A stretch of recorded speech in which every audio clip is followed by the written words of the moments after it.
April 15th எங்களோட wedding day. எத்தனை வருஷம் ஆயிடுச்சுன்னு சொல்ல மாட்டேன், ஆனா டபுள் டிஜிட் வந்துருச்சு. மேரேஜ் லைஃப்ல ஹஸ்பண்ட் அண்ட் ஒய்ஃபுக்குள்ள ஒரு புரிதல் வரணும்னா கண்டிப்பா ஒரு 5 இயர்ஸ் ஆச்சு ஆகும்னு சொல்லுவாங்க. மனைவி பேசாம இருந்து ஹஸ்பண்ட் விட்டு கொடுத்து போயிட்டாலே மேரேஜ் லைஃப் நல்லா இருக்கும் நான் நினைக்கிறேன். உங்களுடைய கருத்து என்னங்கிறத கீழே கமெண்ட்ல வந்து சொல்லுங்க. ஏப்ரல் 15th அன்னைக்கு காலையில ஒரு ஹெல்த்தி ஃபுட் ஆரம்பிக்கலான்னு ரெட் ரைஸ்ல வந்து ஸ்வீட் பொங்கல் வந்து பண்ணியிருந்தேன். ஃபர்ஸ்ட் டைம் ட்ரை பண்ணியிருந்தேன், ரொம்ப சூப்பரா வந்தது. இதோட வீடியோ வந்து சீக்கிரத்தில் அப்லோட் பண்றேன், கண்டிப்பா செக் பண்ணி பாருங்க. காலையில ஸ்வீட் பொங்கல் மட்டும் போதுன்ட்டாங்க, அதனால அதை மட்டும் சாப்பிட்டுட்டு பிரேக்ஃபாஸ்ட் வந்து சூப்பரா முடிச்சாச்சு. லஞ்சுக்கு வந்து தேங்காய் பால் சாதம் பண்ணியிருந்தேன். அதுக்கு வந்து முட்டை கிரேவி, வெங்காய பச்சடி, பாயாசம் பண்ணியிருந்தேன். இப்போ லென்த் டேஸ்ல நாங்கள் இருக்கிறதுனால சிக்கன் மட்டன்லாம் எதுவுமே எடுக்கல.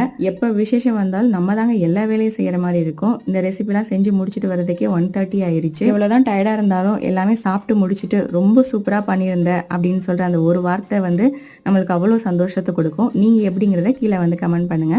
இந்த வீடியோ பிடிச்சிருந்தனா லைக் அண்ட் ஷேர் பண்ணுங்க. நெக்ஸ்ட் vlogல சந்திக்கலாம். தேங்க்ஸ் ஃபார் வாட்சிங்.